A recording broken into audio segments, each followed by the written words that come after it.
Saudações, amigos e amigas que acompanham os nossos estudos aqui da Sociedade de Estudos Espíritas Fraternidade, aqui do Japão,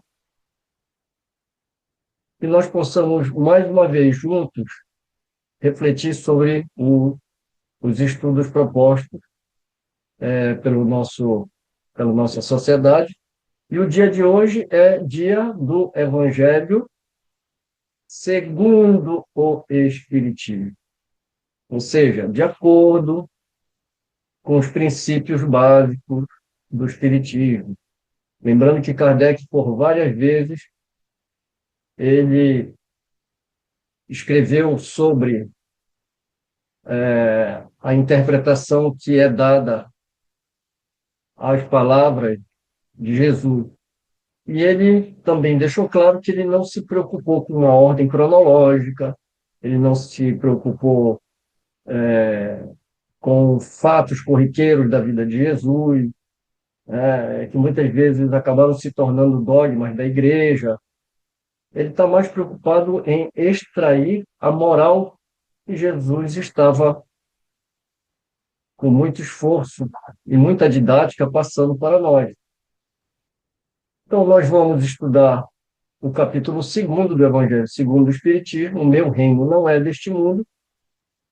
E neste capítulo, Kardec vai trazer 3 temáticas: a vida futura, a realeza de Jesus e o ponto de vista, que a gente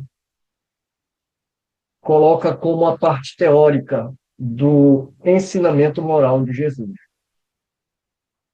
E depois a gente vai para a parte prática, que é quando Kardec, então, dá voz aos espíritos superiores e ele coloca, então, como instruções dos espíritos. E nessas instruções dos espíritos nós temos uma realeza terrestre. Antes da gente entrar no texto, já traduzido para o português, a gente vai mostrar algumas curiosidades aqui. Aqui, aqui já é o original, né? A terceira edição, que é a definitiva do Evangelho segundo o Espiritismo, em francês. A gente sempre tem as obras de Kardec originais em francês para tirar alguma dúvida de alguma palavra. É sempre bom a gente ter a baila, né? Aqui também é outra edição. Eu queria mostrar para vocês uma coisa também curiosa.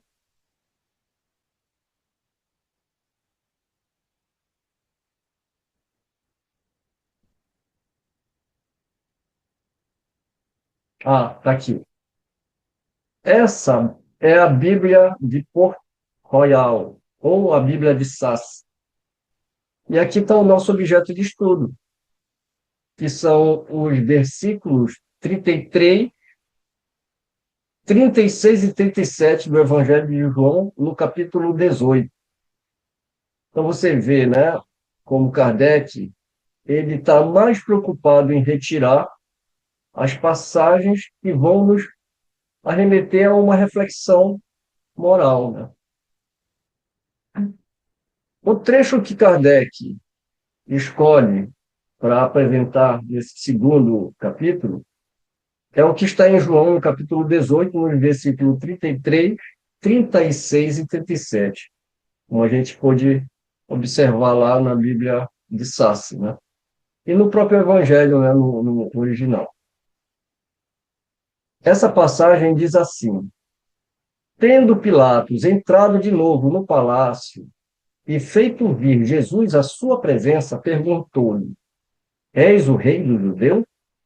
Respondeu-lhe Jesus: Meu reino não é deste mundo. Se o meu reino fosse desse mundo, os meus súditos teriam combatido para impedir que eu caísse nas mãos dos judeus. Mas o meu reino não é. Mas o meu reino ainda não é. Disse-lhe então Pilatos: Logo, tu és rei? Jesus lhe respondeu: Tu o dizes, sou rei. Não nasci e não vim a este mundo senão para dar testemunho da verdade. Aquele que pertence à verdade, escuta minha voz. Então, esse é o trecho. E o Kardec vai fazer, então, a exegese dessa passagem. Antes da gente fazer a exegese à luz da doutrina espírita, ou seja, essa passagem segundo o Espiritismo, vamos ver um pouquinho dos estudos que existem dessa passagem, de uma forma geral, com outros autores. Né? Então, nós temos, por exemplo, a Bíblia do Frederico Lourenço, né?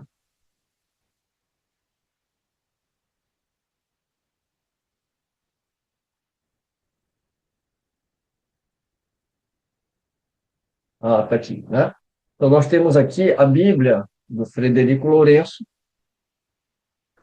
é uma Bíblia mais atual, traduzida para o português, e ele fez a tradução diretamente do grego, procurando respeitar o máximo possível da tradução. Quando a gente vai olhar alguns trechos, existe uma grande diferença, né? Essa é a Bíblia é a tradução, né? A traduzida do grego, né? A tradução de Frederico Lourenço, em português de Portugal. Essa edição aqui, a gente já consegue comprar em português do Brasil pela Companhia das Letras. Pode ser adquirido na Amazon, em várias livrarias, né? Para não cansar muito a nossa apresentação, eu, eu fiz um resumo aqui em Word, que eu acredito que a nossa apresentação fique mais simples, mais fácil, né, da gente fazer o estudo. Então, aqui eu trouxe a passagem já, né, adaptada aqui para o nosso estudo, do Frederico Lourenço. Ele vai traduzir assim: Então Pilatos entrou de novo no pretório. Ele traduz aqui, né, a palavra pretório. Várias outras Bíblias também, elas utilizam essa palavra, né? E chamou Jesus e disse-lhe: Tu és o rei dos judeus? Jesus respondeu: O meu reino não é deste mundo. Se o meu reino fosse deste mundo, os meus guardas teriam lutado para que eu não fosse entregue aos judeus. Agora, o meu reino não é daqui. Disse-lhe Pilatos: Então tu és rei? Jesus respondeu: Tu dizes que sou rei. Eu nasci para isso e para isso vim para o mundo, para dar testemunho da verdade. Todo aquele cujo ser é da verdade, ouve a minha voz. Então, o que era pretório? A palavra vem do latim praetorium. Originalmente designava a tenda do general, praetor, nos acampamentos militares romanos. Depois passou a indicar o palácio do governador romano, ou o local onde ele exercia autoridade administrativa e judicial, que é o caso de onde Jesus estava sendo julgado ali na residência do, do, do procurador, né, de Pilatos. Assim, no contexto bíblico, pretório refere-se à residência oficial do governador romano na Judéia, nesse caso, Pôncio Pilatos, onde também funcionava o tribunal em que Jesus foi julgado. No Evangelho, especificamente, lugar em Jerusalém onde Pilatos residia e julgava os casos importantes. Ou seja, era o local do interrogatório de Jesus. Aqui é o comentário desse versículo pelo Frederico Lourenço. Então, ele fala aqui, no versículo 33, ele fala: Pilatos entrou de novo no pretório e chamou Jesus. A conversa que se segue é a todos os títulos fascinantes. Para quem não quer ver aqui uma simples ficção inventada pela criatividade imaginativa do autor, ou seja, de João, né? Uma pergunta se coloca logo à partida. Como teve o autor do Evangelho conhecimento do seu conteúdo? Como é que João, né, soube dessa conversa? Em que língua decorreu? O mais certo seria o grego, pois é improvável que Pilatos falasse aramaico ou hebraico, e improvável também que Jesus falasse latim. Jesus saberia falar grego? Na Galiléia e Judéia, já tão helenizadas, não seria assim tão impensável que alguém cuja inteligência precoce e sabedoria, Sofia, tinham deslumbrado os doutores do templo. Aqui ele pede para a gente conferir em Lucas, né, no capítulo 2, 40 e 52, a passagem em que Jesus está, né, cuidando das coisas do Pai, como ele diz para Maria, né, quando Maria volta para procurá-lo. Né? Então, não seria assim tão impensável que alguém cuja inteligência precoce e sabedoria tinham deslumbrado os doutores do templo tivesse podido aprender a falar grego. Em caso negativo, essa conversa entre Pilatos e Jesus teria de ter sido mediada por um intérprete. Terá sido ele a fonte do evangelista? Então, aqui são as especulações, e no caso, o tradutor faz. Por que a gente está trazendo essas coisas aqui? São reflexões, porque ele também está olhando do ponto de vista do Jesus histórico. Ele não está indo pelo lado místico. Não, ele era Deus e ele sabia tudo, todas as línguas do mundo. Não. Né? Ele está fazendo aqui uma exegese mais profunda. Né? Por isso que ele traz esses questionamentos. E eu acredito que são questionamentos muito cabíveis, principalmente o espírita que se diz tão racional, não se deixar também levar, né, por, por dogmas religiosos, né, ou interpretações sem fundamento. Mas, ao mesmo tempo, a gente aqui não vai exagerar nesse aprofundamento. Isso daqui é só para a gente ter conhecimento das interpretações de grandes estudiosos, fazer a reflexão para a gente entrar depois na parte moral, que é a que vai interessar para a gente. É a exegese que Kardec vai fazer nos itens subsequentes da passagem. Item 2, 3, 4 e 5. Né? Tem mais aqui um comentário no versículo 37 de Frederico.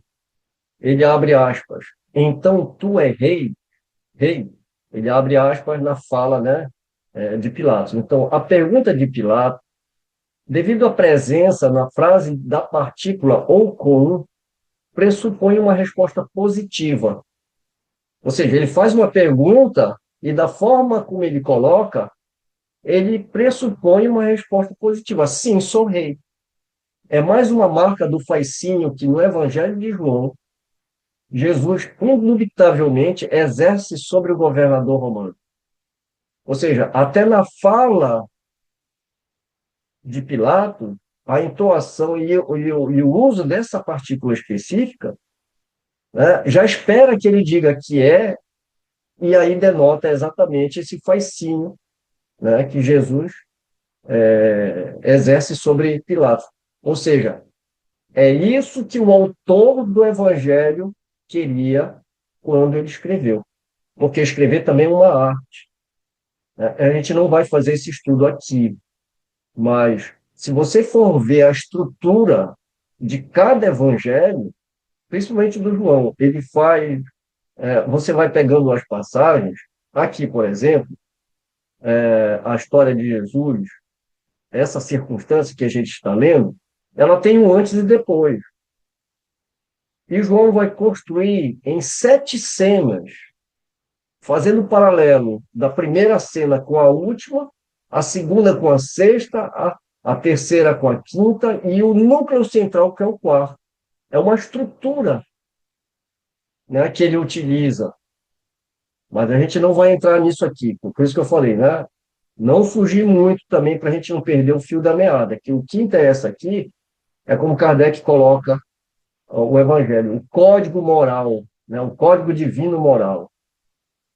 Mas conhecimento nunca é demais. Eu trouxe também Ah, perdão, eu não completei, né? Então ele continua aqui. Todo aquele cujo ser é da verdade, ouve a minha voz. Literalmente, todo aquele que está sendo da verdade, ouve a minha voz. Tá? Comentário que ele faz aqui nesse versículo. Na Bíblia do Peregrino, né, ele vai fazer porque aqui são vários estudiosos, né, que compuseram essa Bíblia, uma Bíblia de estudo. Ele vai fazer a exegese aqui um pouco mais completa, da 33 a 38, os versículos. E aqui ele usa o termo segunda cena, né? Que já é a segunda cena dessa narrativa de João. Segunda cena, Pilatos e Jesus. Era normal, no direito romano, que o juiz interrogasse primeiro o réu. A pergunta de Pilatos coloca de imediato o processo no terreno político e mostra que essa foi a acusação concreta. A pretensão pode ser, ou seja, não era religiosa a discussão, né? Tiveram que colocar no terreno político para poder levar a Pilato Jesus. Não bastava incriminá-lo como, não, ele é um falso Messias ou alguma coisa para o lado da religião, né? Eles teriam que fazer uma acusação formal de cunho político. Ou seja, ele se diz rei e está colocando Roma em risco, porque ele é um revolucionário, né? Então, é colocado no campo político. A pretensão pode ser alarmante para o representante do império. João, que pouco falou no seu evangelho do reino de Deus, essas citações aqui são dos capítulos e versículos aonde está, né, o conteúdo ele se refere a um trecho, considerando que ele pressupondo que a gente já leu, se a gente não leu, ele indica onde está, né? Então, João, que pouco falou no seu evangelho do reino de Deus, concentra nesse diálogo uma teologia da realeza de Jesus. Aqui que ele vai dar ênfase nessa realeza, né? A fórmula rei dos judeus difere substancialmente da usada na entrada de Jerusalém, quando Jesus entra com o burrinho, né? Está registrado também no Evangelho de João, no capítulo 12, versículo 12, quando ele entra e ele é ovacionado como rei de Israel. Jesus pergunta como se fosse um juiz. Ele tá sendo interrogado, mas ele responde com outra pergunta como se fosse o juiz. O título real tem sentido diverso segundo quem pronuncia. Outros, tu, eu. Pilatos envolve no assunto também tua nação. Por ora, os acusadores não renunciam ao ideal messiânico. Aí é a vertente religiosa, né? Ou seja, quem acusa Jesus, que é o Sinédrio, não renuncia ao ideal messiânico, só que não admitem que Jesus seja o Messias e o entregam como pretendente ao título real político. Foi o que a gente acabou de falar. Eles não vão envolver, apesar de eles não aceitarem Jesus como Messias, e era por isso a perseguição, porque ele estava quebrando com todo o status quo, estava acusando, né, os fariseus de fazerem da casa do Pai, né, um grande mercado, né, de coisas materiais, e esquecendo da mensagem, né, divina. Mas eles não vão fazer isso, né? Eles vão acusar Jesus como pretendente a rei, título real político. A resposta de Jesus se divide em duas intervenções. A primeira negativa, o que não é. Meu reino não é deste mundo, né? A segunda, positiva, o que é. Não é deste mundo, portanto, não é perigo para Roma. Nem sequer é por direito hereditário, como descendente de Davi, que Jesus era, mas que Jesus não que João não fala, não comenta aqui no Evangelho. Sua realeza vem de mais longe, é mais alto. Seu reinado se realiza por intervenção da verdade. Seus súditos, seus súditos são os que, entre aspas, estão do lado da verdade. Pilato aceitará colocar-se desse lado? Quem não está a favor está contra. Não vale a neutralidade. Jesus está conduzindo um julgamento de separação. Pilato responde com uma evasiva que implica não aceitação. Aqui, quando ele fala, que eu coloquei uma observação, Jesus pergunta como se fosse o juiz. Em que momento pergunta como se fosse um juiz? Né? Quando ele responde, dizes isso por tua conta ou foram outros que te disseram de mim? Esse versículo não entra no contexto de Kardec, porque o Kardec ele não quer se desviar, ele quer manter o foco na moral de Jesus. Mas aqui, para a gente também entender, né, a reflexão que os autores da Bíblia do Peregrino quiseram dar nessa nota de rodapé, né, é porque no versículo 34 Jesus responde, né? Coisa que ele coloca aqui. Jesus pergunta como se fosse o juiz. Então, quando ele fala, segundo quem eu produzia, outros, tu, eu, né, que tá dentro da resposta no versículo 34.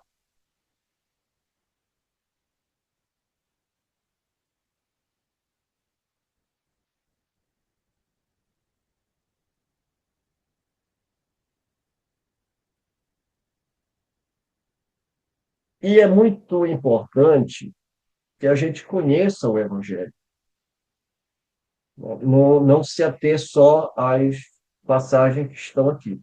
É como eu falei, a gente nem tanto ao céu, nem tanto à terra.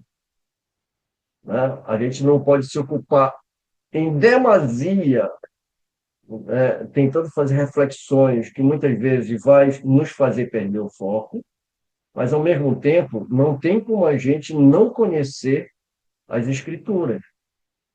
Né? E isso implica dizer o Novo Testamento também. Né? E isso implica dizer os livros de filosofia também. Né? Então, mas principalmente com relação à Bíblia, há um ledo engano, né, daqueles que falam que não se precisa mais estudar o Antigo Testamento. Eu realmente concordo em parte quando a gente fala, né, nem tanto ao céu, nem tanto à terra. Mas conhecer pelo menos a história, né, desse povo, porque Jesus ele veio no seio desse povo. Ele é um judeu. Ele cumpre todos os ritos ele conhece as escrituras. Ele pregava nas sinagogas, porque ele era também, né, ele poderia fazer isso também. Né? Então ele ensina, ele é um mestre. Então ele tem conhecimento. E a gente vai ver muitas citações de Jesus, ainda que só nessas pequenas passagens que Kardec traz, mas a gente vai ver muitas citações, e a maioria dessas citações estão no livro Levítico. Levítico está no Antigo Testamento. Então é importante a gente também conhecer a cultura da época, né? E uma série de outros elementos que nos vão fazer ampliar o entendimento dessas passagens. Kardec, ele parte do pressuposto, e não foi Kardec que me falou, mas eu tenho uma grande desconfiança, que ele parte do pressuposto que a gente conhece a história, mas que a gente não vai se prender a ela. Então, o que que ele vai fazer? Ele não vai ficar fazendo exegese de Antigo e Novo Testamento, ele vai fazer aqui a aplicação dessa moral. Ele vai mostrar aonde está a moral trazida por Jesus, ele vai teorizar através da exegese, E depois da teoria, ele vai falar, é assim que se pratica. E quem vai dizer como se pratica não sou eu, são os espíritos superiores, ou aqueles que passaram, né, por essas experiências, e aqui eles vão relatar para nós através das instruções dos espíritos, aliás, através das mensagens que ele coloca. Eu acredito que a gente já possa partir agora para os outros itens, né, que vai ser realmente o estudo mais aprofundado, segundo o Espiritismo. Como tu falasse, se tu não conhece o Antigo Testamento, não tem noção de muita coisa, Jesus não é qualquer judeu, ele é descendente da tribo de Davi. E isso é fundamental para que ele tenha, né, condição de ser um Messias, porque isso está lá no Novo, no Velho, no Antigo Testamento, né, profetizado. Então isso é muito importante.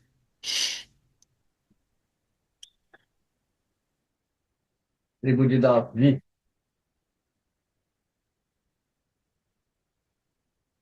Aproveitando esse teu gancho aí, só para uma informação só, né? Não, não é parte do estudo aqui. Mas tinha uma outra coisa que os fariseus ficavam doidos com ele. Sabe por quê? Porque ele falava que ele ia fazer o papel do sumo sacerdote. Ninguém vai ao Pai se não for por mim. Sumo sacerdote só podia ser da tribo de Levi. Ele não era da tribo de Levi, ele era da tribo de Davi. Aí eu falei, esse cara é doido, ele quer tudo para ele. Agora ele quer, né? Porque ele não Isso é muito entendia. interessante, né? Por isso a Né? gente consegue entender o ódio que eles tinham por Jesus. Então, eles ficavam malucos, né? Porque aí outra coisa, se não precisa mais de sumo sacerdote, não precisa mais de oferenda. Se não precisa mais de oferenda, não precisa mais de templo. O que que ele fala para a samaritana na beira do poço? Haverá um dia, porque ela pergunta, os judeus nos odeiam, porque nós samaritanos adoramos Jesus, adoramos Deus no Monte Gerizim. E eles falam que se deve adorar no Monte Moriá. Afinal de contas, em que templo se adora? Haverá um tempo em que nós adoraremos Deus em espírito e verdade. Quer dizer, não precisa de templo, não precisa de sacerdote, não precisa. Acabou. É só seguir, né? Isso está explicitamente, quer dizer, não tão explicitamente, porque para estudar a carta aos Hebreus precisa ter bastante conhecimento, principalmente de judaísmo, né? Mas a carta dos Hebreus, ela fala exatamente isso, né? E quando ela vai falar isso, isso também atinge quem? Olha, Jesus quebra paradigma não é só com os judeus, porque isso vale para a Igreja Católica. Se você interpreta o que Jesus está falando, ele está falando que não precisa de igreja, não precisa de padre, não precisa de hierarquia. O que é o Espiritismo? O Espiritismo, bem compreendido e bem praticado, é isso. Você não precisa de templo, você não precisa de centro espírita, você não precisa de hierarquia. Se você, na sua casa, adorar a Deus em espírito e verdade, né, é isso. Vamos lá, então, agora entrar na interpretação segundo o Espiritismo dessa passagem. A vida futura. Com essas palavras, Jesus se refere claramente à vida futura, que ele apresenta em todas as circunstâncias como a meta que se destina à humanidade e como devendo constituir objeto das principais preocupações do homem na Terra.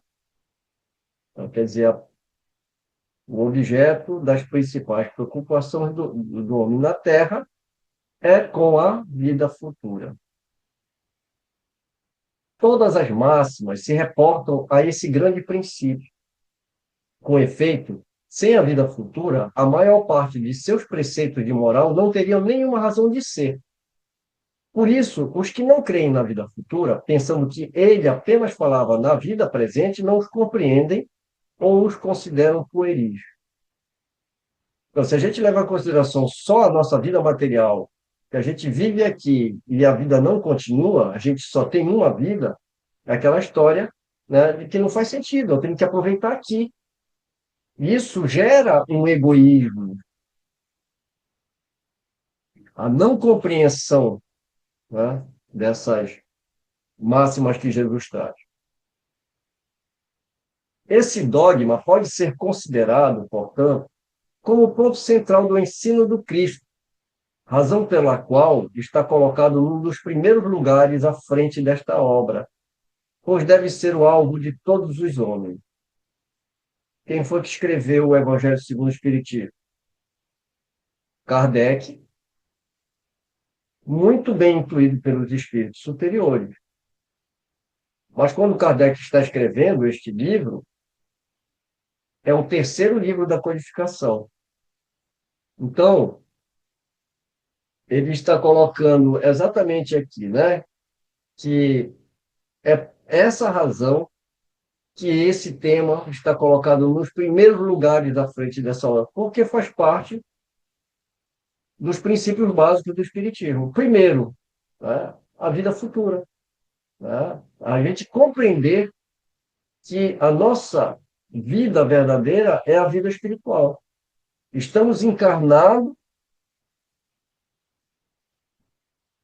para que a gente possa evoluir através das várias existências, onde a gente vai formando o nosso desenvolvimento intelecto e, sobretudo, moral. Só ele pode justificar as anomalias da vida terrena e harmonizar-se com a justiça de Deus. Isso é um fato, porque como explicar a morte prematura de crianças? Como explicar o nascimento de pessoas defeituosas, tanto física como mental? E como o homem muitas vezes não compreendia, ele achava que aquilo ali era um castigo. Ele estava sofrendo da divindade, seja ela qual for. Mário, eu acho fundamental, no meu entender, o espírita ter compreensão sobre esse dogma, sabe? Da construção do reino de Deus em si. Esse seria a construção do reino de Deus em si. As várias encarnações que tu necessita para construir esse reino em ti. Por isso Jesus fala tanto do reino de Deus, o reino de Deus, a construção do reino de Deus. A necessidade de nós reencarnarmos para construir o reino de Deus em nós. Não é algo exterior, é algo interior. E só se pode ser através das existências sucessivas. Então, é um dogma fundamental da doutrina espírita. A É construção do. exatamente como você fala, né? O que é construir esse reino dentro de nós? Através das reencarnações, a gente ir aniquilando o nosso orgulho, né? A nossa soberba, o nosso egoísmo, e a gente só consegue através das várias existências. Né? E um pouquinho antes da tua fala, eu estava me referindo, né, que muitas vezes pensava como um castigo. Mas tinha outras questões, como, por exemplo, a gente entender que o homem ele sofra, eles poderiam pensar como um castigo. Mas como explicar uma criança que acaba de nascer? Por isso que o judeu, que vai ser explorado um pouco mais adiante, né, logo a gente já vai entrar nesse assunto, como eles não tinham um entendimento muito grande, eles se perguntavam, se não foi ele, quem foi? Foi o pai? Foi a mãe? É a pergunta que eles fazem para Jesus, né? Quando ele cura o cego de nascença, né? Aí eles se perguntam, mas quem pecou, né? Porque eles achavam que o sofrimento era um castigo. Mas se ele nasceu assim, quem foi que pecou? Foi a mãe, o pai? E aí a resposta de Jesus, né? E não foi nenhum nem outro, mas que ele estava ali para dar cumprimento. A gente muitas vezes pode interpretar isso, ou seja, são espíritos que vêm e nem sempre estão em expiação. Eles podem ter uma missão, e a missão, muitas vezes, é para os pais. Agora, a gente só vai entender isso com o entendimento dessa vida futura. E quando a gente fala vida futura, né, é lógico que a gente está falando da vida futura, ou seja, das múltiplas reencarnações. Então, aqui, a gente vai ver, principalmente nesses 4 primeiros capítulos, né, Kardec ele vai assentar as bases, né, dos princípios básicos, né, da doutrina espírita nesses capítulos. Aqui ele não está falando ainda em reencarnação, mas ele já está trazendo os elementos para a gente entender isso, que é o próximo capítulo, né? Então, quando a gente já vai para o terceiro item, a gente vai entrar exatamente nessa temática trazida por Kardec, né? Ele fala assim: os judeus tinham ideias muito imprecisas acerca da vida futura. Acreditavam nos anjos, considerando-os como seres privilegiados da criação. Não sabiam, porém, que os homens podem um dia tornar-se anjos e partilhar da felicidade angélica. Segundo eles, a observância das leis de Deus era recompensada com os bens terrenos, a supremacia de sua nação e com as vitórias sobre os seus inimigos. As calamidades públicas e as derrotas eram castigo da desobediência àquelas leis. Moisés não pudera dizer mais do que isso a um povo pastor e ignorante que precisava ser tocado antes de tudo pelas coisas deste mundo. Então, fazer uma pausa aqui. Né?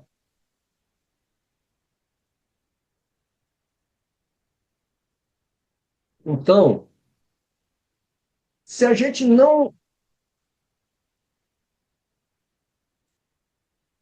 se a gente não leu e estudou a base doutrinária, que é o livro dos Espíritos e o livro dos Médiuns, e muitas vezes a gente vem de igreja. Muitos espíritas vêm da igreja, certo? Então, imagina uma pessoa que teve a sua crença formada na igreja, nos dogmas da igreja, e ouve isso aqui, lê isso aqui.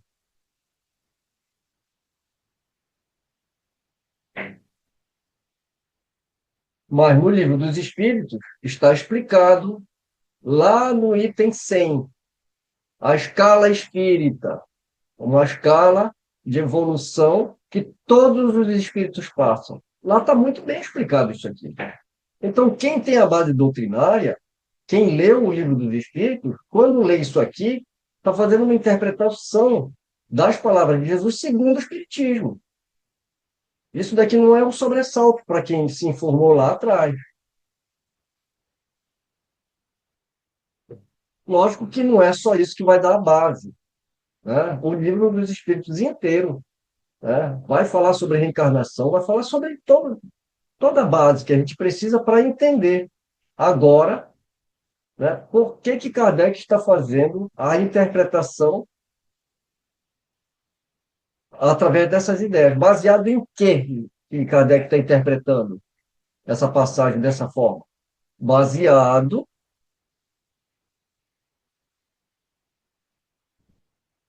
nos princípios espíritas, estudado, organizado em O Livro dos Espíritos e O Livro dos Médiuns. Então, aqui, né, ele está falando que Essa era a condição daquele povo. É a condição que eles tinham, o entendimento que eles tinham. E era o que Moisés podia trabalhar, né? Então, a gente vê muito no Antigo Testamento as guerras que eles promoveram contra os filisteus, os cananeus, né? E toda vez que eles perdiam uma guerra, era castigo de Deus. Toda vez que o povo sofria, era castigo de Deus. Você pode ver, quando houve a primeira destruição de Jerusalém, né, que eles foram levados cativo para Babilônia. Por quê? Aí tem uma explicação. Porque o povo já não respeitava as leis, e que não sei o quê, aí vem o sofrimento. Esse era o entendimento. Mais tarde, Jesus viria lhe revelar que existe outro mundo, no qual a justiça de Deus segue o seu curso. É esse o mundo que ele promete aos que cumprem os mandamentos de Deus e onde os bons acharão sua recompensa. Esse mundo é o seu reino. Lá ele se encontra em toda a sua glória e para lá voltaria quando deixasse a terra. Então é desse reino que Jesus está falando, não aqui na terra.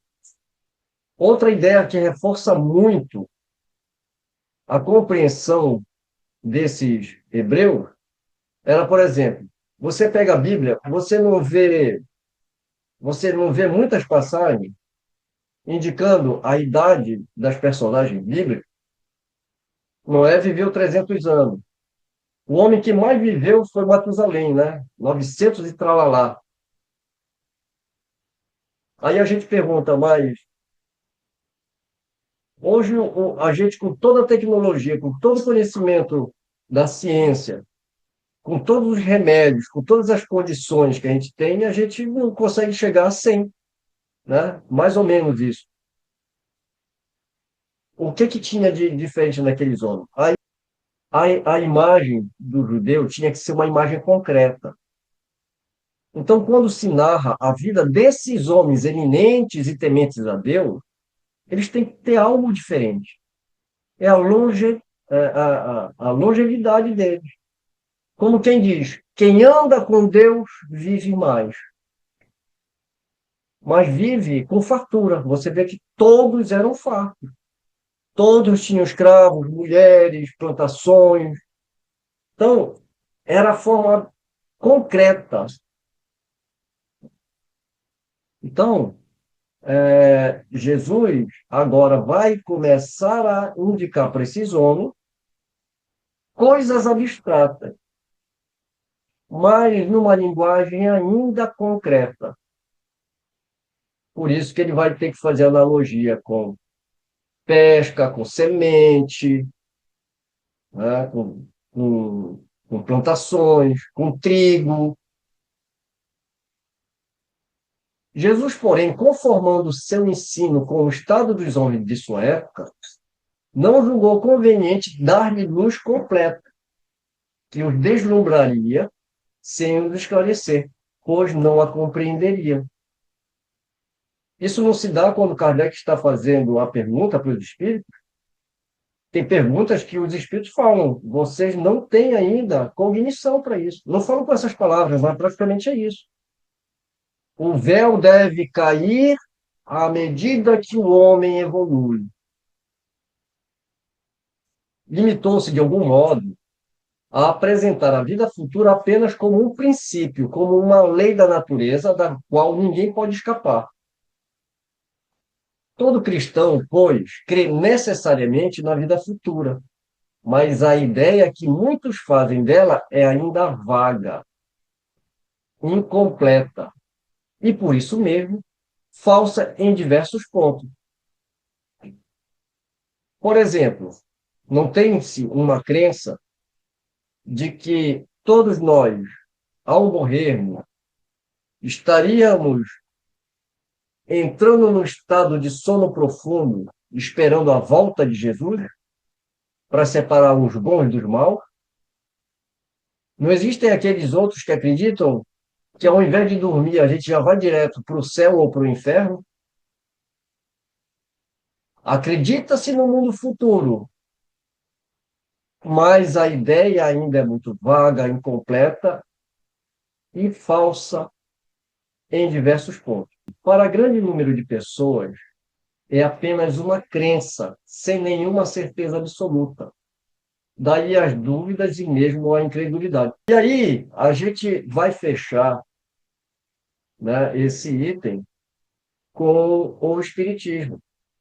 Kardec fecha isso, né? Ele fala de Moisés, fala do tempo, fala de Jesus ressignificando, e agora o Espiritismo. O Espiritismo veio completar.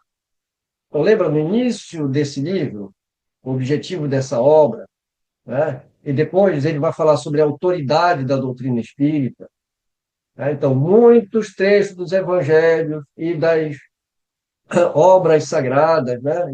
E dos filósofos, inclusive, né? Só não são bem compreendidas por falta de uma chave. A chave está completa no Espiritismo, que são os princípios básicos. Né? Qual é a chave para a gente entender? Sobretudo pelo Espírito, né? Que contém inúmeros fenômenos. Então, o Espiritismo veio completar nesse ponto, como em vários outros, o ensino do Cristo, quando os homens se mostrarem bastante maduros para compreender a verdade. Com o Espiritismo, a vida futura não é mais um simples artigo de fé, uma hipótese. Torna-se uma realidade material demonstrada pelos fatos, pois são as testemunhas oculares que a descrevem em todas as suas fases e em todas as suas peripécias, de sorte que não somente a dúvida não é mais possível, como a inteligência mais vulgar é capaz de imaginá-la sob seu verdadeiro aspecto, como imagina um país quando lê a sua descrição detalhada. Ora, a descrição da vida futura é de tal forma circunstanciada, as condições de existência feliz ou infeliz dos que nela se encontram são tão racionais que cada um aqui é obrigado a reconhecer que não pode ser de outro modo e que ela representa realmente a justiça de Deus. Então, o que ele está falando aqui, né, torna-se uma realidade material demonstrada pelos fatos. De fato, a manifestação dos espíritos através da mediunidade. E quem é que se manifesta? Quem são as testemunhas oculares que descrevem em todas as suas fases, né? Em todas as suas peripécias, etc. e tal? Os próprios espíritos que viveram entre nós encarnados. E quando Kardec ele faz aquele controle universal do ensinamento dos espíritos, não é simplesmente fazer a mesma pergunta para diversos médiums. É que muitas comunicações, o espírito que se apresenta, ele dá prova da sua identidade e provas irrecusáveis. E quando a gente fala a base da doutrina espírita, por isso que é segundo livro dos espíritos e segundo livro dos médiuns, é bom a gente não esquecer da Revista Espírita, que também é a base, porque muitos relatos sobre essas fases e as peripécias estão relatadas em vários artigos que Kardec escreveu sobre as comunicações. Então, como é que um espírito se apresenta? Ele diz, ele fala sobre particularidades que somente a mãe, o parente ou aquele com que ele se comunica sabia, e o médium não sabia. Como é que o espírito se manifesta em línguas das quais o médium não tem conhecimento? Ou fala sobre um assunto, ou seja, toda a base doutrinária está detalhada nas revistas espíritas, é, e também e também dentro de todo o trabalho que Kardec fez. Por isso que ele fala que o Espiritismo veio completar, nesse ponto, como em vários outros, né, o ensino de Jesus, que é esse primeiro que ele está dando aqui, sobre a vida futura, mostrando que a vida continua, porque o nosso espírito ele é imortal. E como um ser imortal, ele está em constante evolução, via de escala espírita. Vide o tema reencarnação, né? E aqui nós vamos fazer uma breve pausa no nosso estudo de hoje. Nós retomaremos sobre a realeza de Jesus, que é o item 4, e nós terminamos com o ponto de vista e assim a gente encerra a base teórica desse capítulo. E nessa segunda parte, a gente encerra com a parte teórica, que é Instruções dos Espíritos. Assim, encerramos mais um estudo do Evangelho segundo o Espiritismo. Lembrando, né, que encerrando o estudo de hoje, né, que ficou as cenas dos próximos capítulos, ou do próximo capítulo, né, que é o capítulo 2 ainda, mas a gente precisa terminar. Então, eu conto novamente com vocês e vamos então encerrando por hoje, agradecendo a Deus e agradecendo aos bons espíritos que nos incluíram. Um beijo no coração de todos e até a próxima.